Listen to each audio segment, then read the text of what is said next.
Salam jumpa kembali kepada saya Pak Sambas. Kali ini Bapak akan menerangkan sebuah PKWU atau mapel PKWU pada kelanjutan minggu kemarin. Silakan disimak. Assalamualaikum.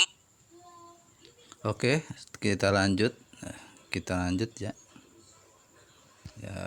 Ke PDF-nya kita cari dulu. Oke.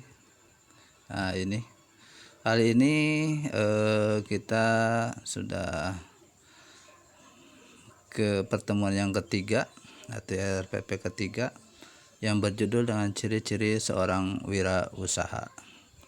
Nah, ciri-ciri seorang usaha ini tujuan pembelajaran untuk kalian ya, itu mengidentifikasi faktor-faktor keberhasilan dan kegagalan wirausaha, mengumpulkan data informasi tentang pengertian kewirausahaan macam-macam, kualitas dasar dan kualitas instrumental wirausaha yang berhasil dan gagal.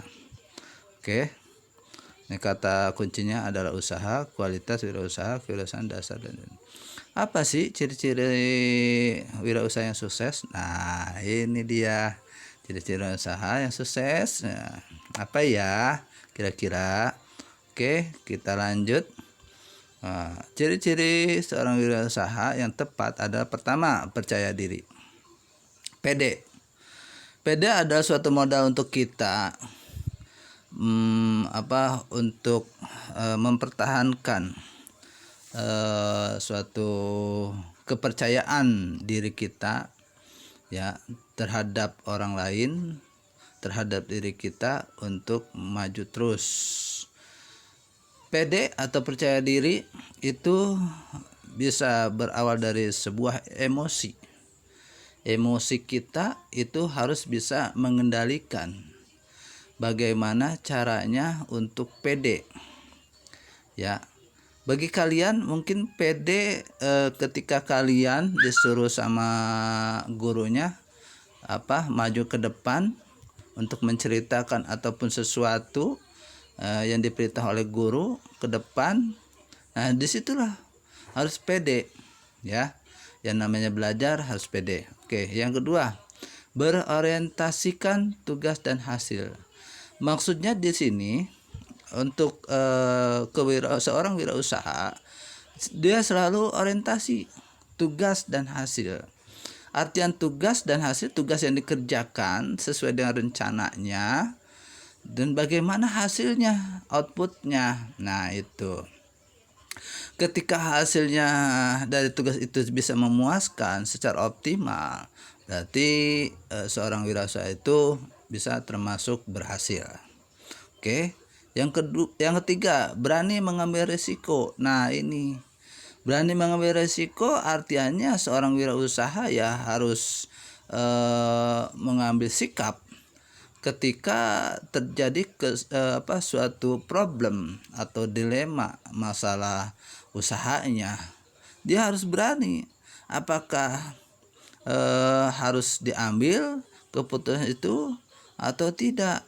Nah, bahkan ketika kita mengambil suatu keputusan, dia harus berani mengambil risiko dampak negatif positifnya yang terjadi ketika itu dalam pengambilan keputusan kita. Nah, itulah yang berani mengambil risiko. Keempat, kepemimpinan. Nah, seorang wirausaha tepat yaitu jiwa kepemimpinan harus ada, yaitu leadership. Ketika seorang wirausaha atau entrepreneurship itu mempunyai sifat leadership, berarti dia mampu mengendalikan dan mengelola, menjalankan suatu perusahaan visi misinya. Oke. Yang kelima yaitu keorisinilan. Orisinil artinya itu ya benar-benar orisinil, idenya, produknya, semuanya itu dari dia, bukan dari kopian dari orang atau hasil curian itu dari orang, bukan curian barang, maksudnya curian ide-ide itu ya. Itu nggak boleh. Sebagai seorang entrepreneur itu nggak boleh seperti itu ya. Kita harus orisinil, ide dari kita, produksi kita, semua dari kita semua. Oke, yang keenam, berorientasi ke masa depan. Nah, jelas seorang wirausaha ini harus mempunyai ciri orientasi ke depan. Dia memandang ke depan terus, yaitu bersifat presentatif, selalu presentatif ke depan. Itu yang terakhir adalah jujur dan tekun. Nah, inilah seorang wirausaha, seorang entrepreneurship harus jujur dan tekun. Kalau tidak jujur, ya jangan harap untuk berhasil. Dan kalau dia tidak tekun, ya jangan harap juga berhasil. Makanya jujur dan tekun, ulet itu adalah ciri-ciri orang usaha atau entrepreneurship yang berhasil. Oke, itu ciri-cirinya. Ya, slide 6 adalah menentukan ciri-ciri yang tepat seorang wirausaha. Nah, ini yang tadi sambungannya. Ya, pertama, berani mengambil resiko. Nah, berani mengambil resiko. Kedua, memiliki keberanian dan percaya diri, mempunyai daya kreasi, mempunyai semangat dan kemampuan, mempunyai analis yang tepat. Nah, ini mempunyai analisa yang tepat. Ketika suatu usaha kita jalankan ke depannya atau sebelumnya kita membuka usaha, kita harus mempunyai analisa yang harus benar-benar jitu. Apa yang ingin dianalisa? Pertama, tempat. Ya, tempat adalah suatu penentuan untuk usaha kita. Ya, apakah produk kita pada tempat itu bisa meyakinkan, bisa mendukung atau dan sebagainya, nah, atau tidak. Nah, terus kedua, masalah faktor-faktor eksternal, misalnya kebudayaan, ya, masyarakat. Di situ apa budayanya kita lihat. Ketika kita membuka usaha atau awal dari usaha kita harus mempunyai analisa tersebut. Faktor eksternal yaitu dari luar, faktor internal itu dari dalam. Ya, yang keenam, tidak konsumtif. Artinya tidak konsumtif bagi seorang entrepreneurship itu tidak boros. Ketika punya uang banyak, dia tidak membeli apa-apa, tidak, melainkan dia bisa menabung untuk kesejahteraan karyawannya, kesejahteraan bawahannya. Tidak selalu mementingkan diri sendiri. Kalau mementingkan diri sendiri, ya jangan harap untuk usaha itu bisa maju. 7. Mempunyai jiwa pemimpin. Nah, ini leadership ya, yang tadi Bapak katakan itu kepemimpinan, leadership. Yang 8 orientasi, yang 7 9. Oke, ya sama. Terus slide yang ke-7. Nah, ini ada skala prioritas keberhasilan wirausaha. Nah, di sini skalanya prioritas pertama. Oke. Proses pertama adalah adanya perencanaan yang matang, adanya visi dan misi dan dedikasi tinggi dan usaha bisnis, adanya komitmen tinggi dalam usaha mencapai tujuan, adanya dana cukup untuk usaha. Nah, artiannya prioritas pertama adalah kita harus punya planning. Suatu rencana yang matang. Planning apa?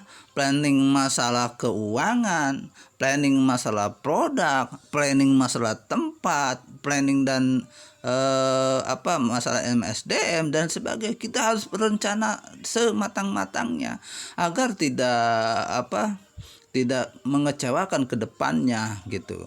Kedua, ya visi dan misi itu harus berdedikasi kepada seorang entrepreneurship yang tinggi. Kalau tidak ada dedikasi dirinya yang tinggi, jangan harap ya seorang entrepreneurship itu bisa berhasil. Itulah prioritas pertama. Oke.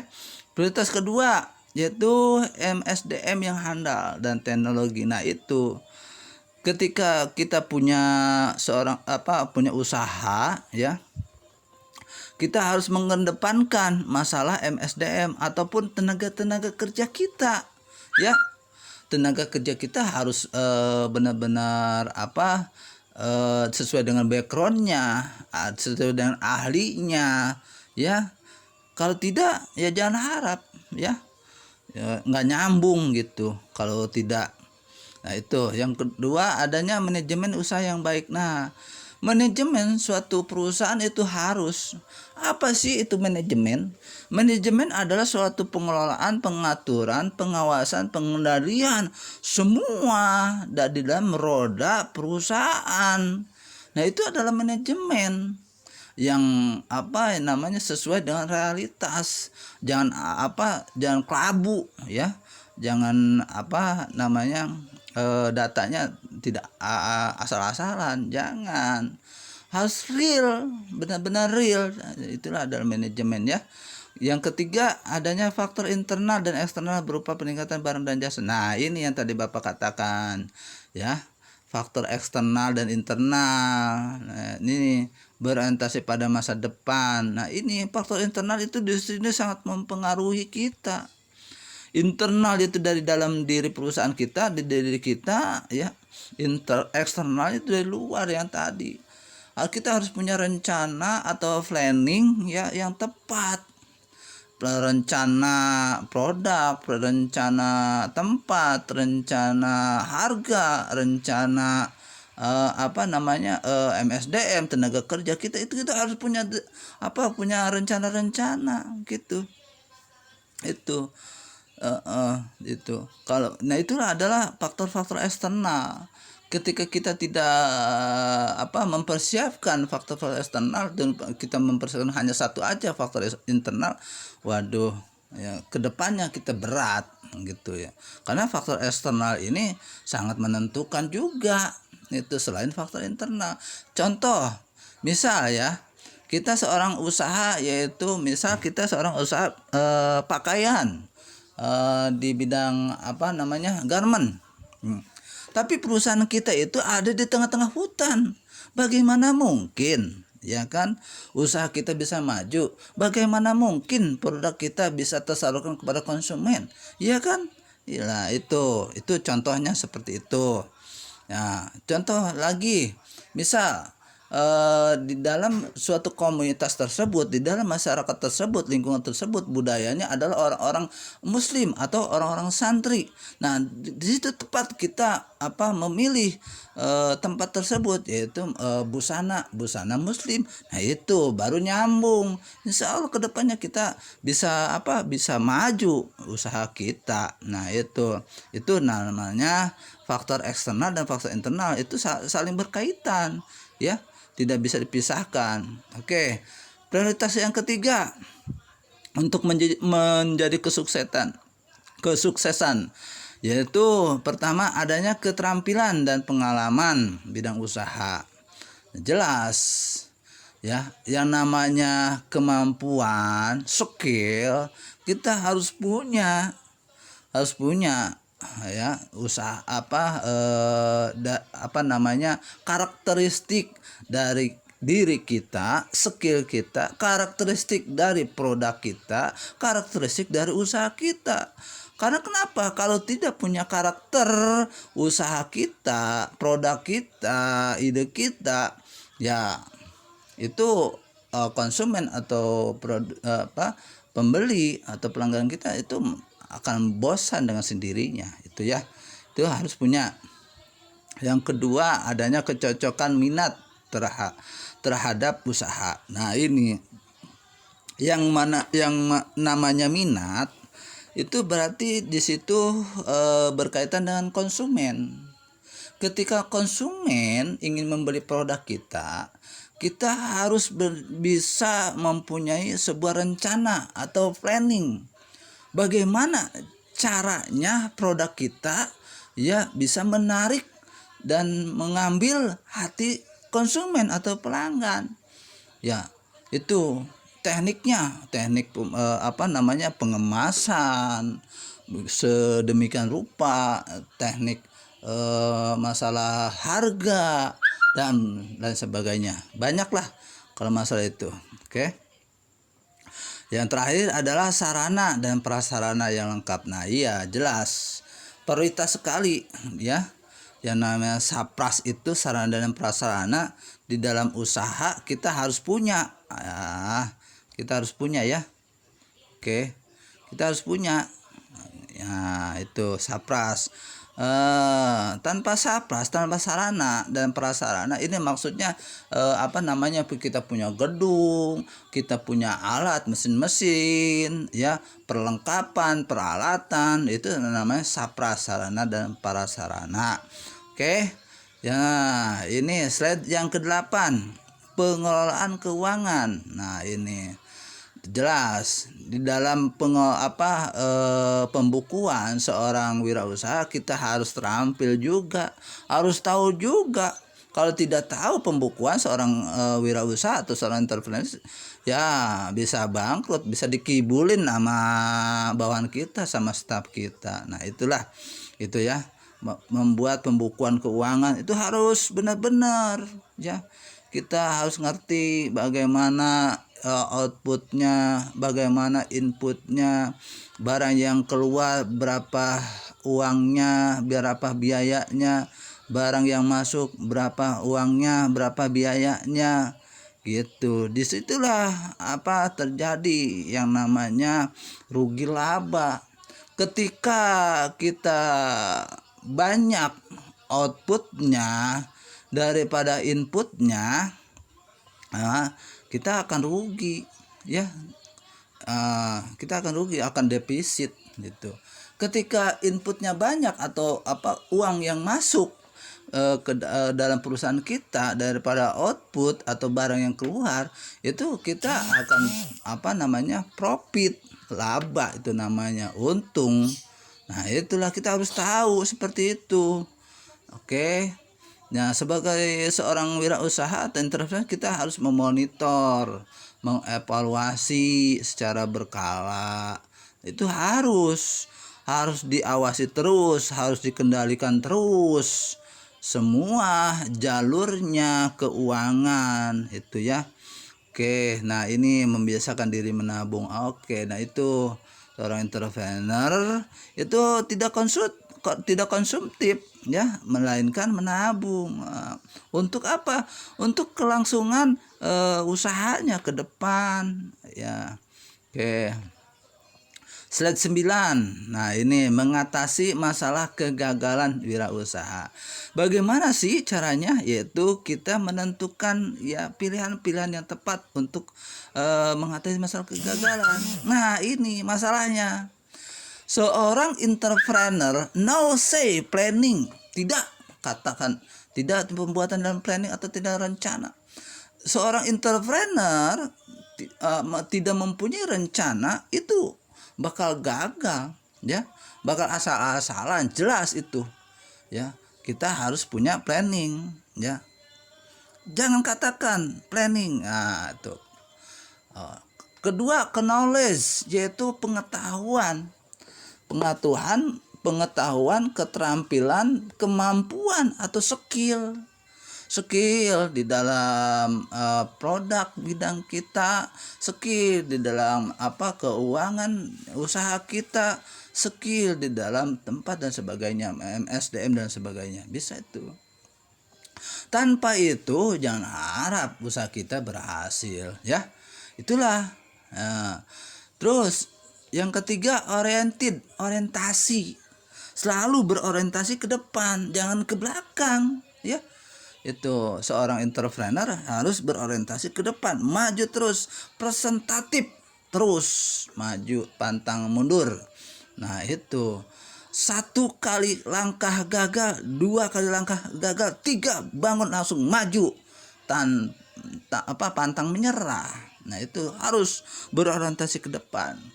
Kalau tidak berorientasi ke depan, jangan harap ya usaha kita mengalami keberhasilan. Terus gagal lagi, akhirnya kan putus asa. Kalau begitu, kalau tidak kita punya orientasi ke depan, orang putus asa ya.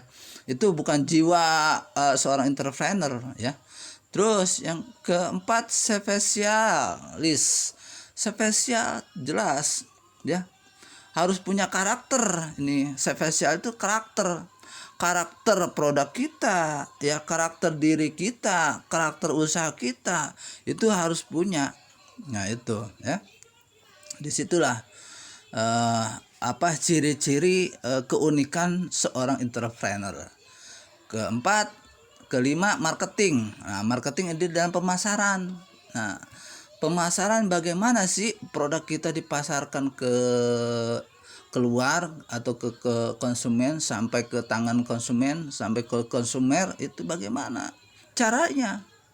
Apakah didistribusikan lewat agen, apa didistribusikan lewat distributor, apakah langsung dijual? Nah, itu namanya strategi marketing. Oke. Terus lanjut, inovasi. Ide-ide seorang entrepreneur itu harus punya ide-ide. Ide-ide adalah pembaruan bagi produk kita. Terus walaupun di dalam kemasan, sedikit kemasan atau sedikit gambar atau sedikit bentuk, itu harus ada inovasi. Supaya apa? Tujuannya ada supaya pembeli, konsumen, pelanggan kita tidak bosan membeli barang kita, melihat barang kita, ya, apalagi mengkonsumsi barang kita. Nah, itu harus benar-benar dijaga oleh seorang entrepreneur. Kalau tidak, jangan harap seorang entrepreneur yang berhasil. Oke. Manajemen. Nah, ini manajemen di sini adalah pengelolaan, pengendalian, perencanaan, pengorganisasian, yaitu POAC. POAC, planning, organizing, actuating, dan controlling. Nah, di situ manajemen harus benar-benar berperan, ya. Yang tadi planning itu semua manajemen adalah suatu pengelolaan secara keseluruhan dari perusahaan, ya, baik MSDM-nya, baik SDA-nya, baik di dalam planningnya, semuanya organisasi itunya ada di dalam manajemen, ya. Terus lanjut, motivation atau motivasi, ya. Seorang entrepreneur harus punya semangat atau motivasi dari dalam dirinya. Untuk apa? Untuk maju ke depan. Kalau tidak, seorang entrepreneur tidak punya motivasi atau semangat ke depan, jangan harap untuk berhasil, oke? Ya, nah itu, ya, kapital. Nah, kapital ini adalah modal di mana usaha kita untuk memulai untuk bergerak. Modal itu banyak, kapital itu, ya. Ada modal bergerak, ada modal tidak bergerak, atau capital asset atau capital fixed asset. Nah, itu kalau bahasa kerennya seperti itu. Apa itu capital asset? Adalah modal dari harta. Apa modal harta? Yaitu pertama, berupa gedung, berupa tanah, lahan, ya, mesin dan sebagainya. Itu modal aset dari harta. Terus modal fixed asset atau modal harta yang tetap, ya. Harta yang tidak tetap itu kita berupa uang atau tabungan atau dari kita punya simpanan, itu yang tadi tuh, membiasakan diri untuk menabung. Nah, itu, ya, itu termasuk modal juga untuk maju ke depan. Yang terakhir adalah etos. Nah, etos ini di sini adalah etos kerja, ya, semangat untuk kerja keras, banting tulang, pantang menyerah. Nah, itu adalah etos. Seorang entrepreneur harus mempunyai etos yang tinggi, jangan lemah. Kalau lemah, jangan berharap untuk berhasil. Nah, yang terakhir ini adalah bersinergi antar pelaku pasar. Nah, iya, harus, ya. Kita harus punya mitra-mitra, baik mitra di dalam maupun mitra yang di luar. Apa tuh kita mitra di dalam? Itu bersinergi antara bawahan kita, staf-staf kita, pegawai kita harus bersinergi. Supaya apa? Supaya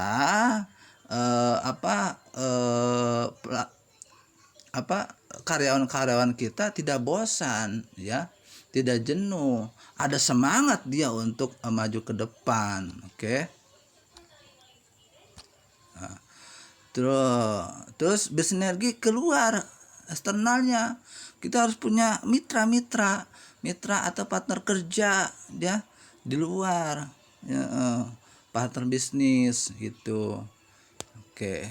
Terus ini yang slide 10 adalah membentuk kesepakatan di antara produsen dan konsumen. Betul, ya.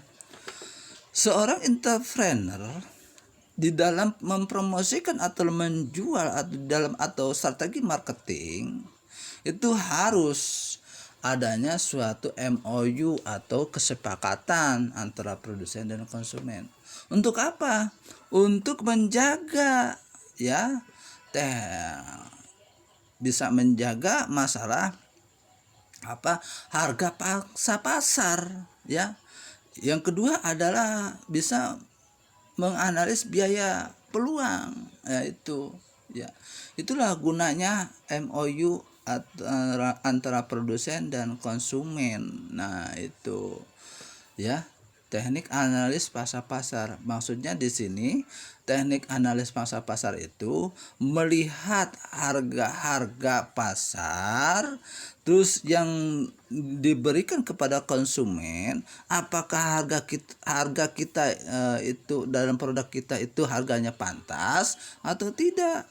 Nah, itu kemahalan atau kemurahan. Nah, di situ kita bisa melihat sesuai dengan pasar rata-ratanya bagaimana. Misal kita usaha kelontongan lah, ya, tahu kelontongan. Nah, kelontongan itu adalah berbagai macam-macam barang kebutuhan, ya, sekunder. Itu di situ ada ada beras, ada terigu dan sebagainya lah, itu. Tapi kita di situ sebagai sebagai grosir, misal, ya, sebagai grosir. Nah, berarti kan kita punya konsumen itu adalah pedagang-pedagang kecil. Nah, di situ harus ada MOU, ya. Si pedagang kecil tadi adalah konsumen kita. Nah, kita memberikan sebuah value atau nilai dari harga kita, ya, sekian persen atau sekian dari produk itu dia bisa mendapatkan profit dari konsumen itu, yang dari produk yang kita jual, usaha yang kita jual. Nah, itu maksudnya teknik analis pangsa pasar di dalam pembentukan MOU, itu gunanya, ya. Terus yang terakhir adalah pemanfaatan analisis biaya. Nah, analisis biaya itu sama menyangkut masalah harga. Apakah harga kita ditawarkan kepada konsumen itu tinggi? Apakah harga produk kita yang ditawarkan kepada konsumen itu rendah? Nah, kita melihat pangsa pasarnya, ya, dianalisa biayanya, ya. Kita bisa menaikkan apabila harga barang kita rendah, bisa, dan kita bisa menurunkan apabila harga barang kita tinggi di dalam pasar. Nah, itu gunanya pemanfaatan analis biaya. Oke. Kita harus bisa berpikir ke depan, ya. Lebih baik untung sedikit, ya, tapi maju ke depan terus berlanjut untungnya, daripada untung besar tapi cuma sekali. Nah, itu bangkrut dah kalau begitu. Nah, itu. Oke. Nah, ini tugas untuk kalian sekarang untuk pertemuan yang ketiga ini. Kamu buatlah, ya, sebuah planning, ya, rencana jika kamu menjadi seorang entrepreneurship atau seorang wirausahawan. Nah, itu pada pembuatan produk baru. Nah, itu. Jadi kamu, ya, membuat rencana-rencana, planning di dalam pembuatan produk baru ya. Nah, pembuatan produk baru dari pertama pembuatan produk, terus harga, terus pemasaran ya. Itu di situ kamu harus punya planningnya.